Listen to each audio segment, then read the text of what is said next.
बाजपुर बेरिया road स्थित लेवड़ा नदी के डायवर्जन से उत्पन्न हो रही गंभीर समस्याओं को लेकर क्षेत्र में आक्रोश बढ़ता जा रहा है। डायवर्जन पर आए दिन लगने वाले जाम से राहगीरों, स्कूली बच्चों, मरीजों और व्यापारियों को भारी परेशानियों का सामना करना पड़ रहा है।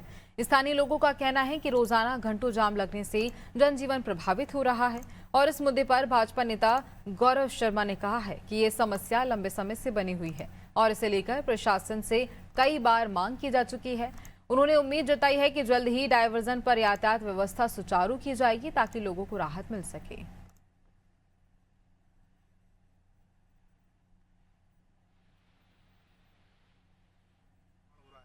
बड़ा पुल जो कि बहुत तीव्र गति के साथ में उसका निर्माण हो रहा है और यहाँ काफ़ी समय से, एक लंबे समय से बरसातों में जल भराव हो जाता था, उसके दृष्टिकोण से ये काम हो रहा है।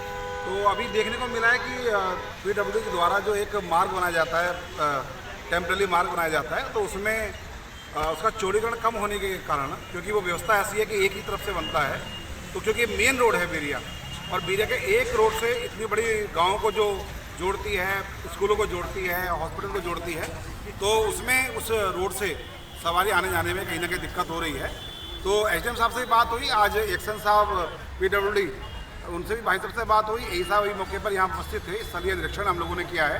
जो एक सिंगल रोड बना रखी है टेम्पररी, वो दोनों साइड से बन जाएगी, तो आना और जाने वाले को कोई भी दिक्कत नहीं होगी और ये जो भारी जाम का लोगों को सामना करना पड़ रहा है, उससे लोगों को निजात है। ये लेवड़ा नदी पर दो पुल किए गए हैं, तो हमारा मतलब सरकार की अपेक्षा है कि जो कार्य दिया गया है वो ससमय पूर्ण हो और जन सुविधा को ध्यान में रखते हुए। तो ये इस तरह की शिकायत यहाँ पर प्राप्त हो रही थी कि क्योंकि केवल एक ही रास्ता बनाया गया और वहाँ पर जाम लगने की समस्या हो रही है, तो डीएम साहब ने भी इस बात का संज्ञान लिया है और जिलाधिकारी महोदय द्वारा ये निर्देशित किया गया कि तत्काल उसका निरीक्षण किया जाए और संभावित जो समाधान है उसकी आख्या जिलाधिकारी महोदय को प्रेषित। मैडम क्या उम्मीद कर देखिए, क्योंकि जहाँ तक पीडब्ल्यूडी विभाग का बात है, तो उनके द्वारा ये कहा गया है कि इसमें बजट अधिक लगेगा, तो जो भी है बजट का जहाँ से भी संभावित समाधान प्राप्त होता है तो तत्काल इसको कराया जाए। यहाँ पर बाढ़ का रोकथाम के लिए, रोकने के लिए और बहुत ज़्यादा बाढ़ग्रस्त एरिया था, तो उसको देखते हुए पुल का निर्माण यहाँ पर हो रहा है।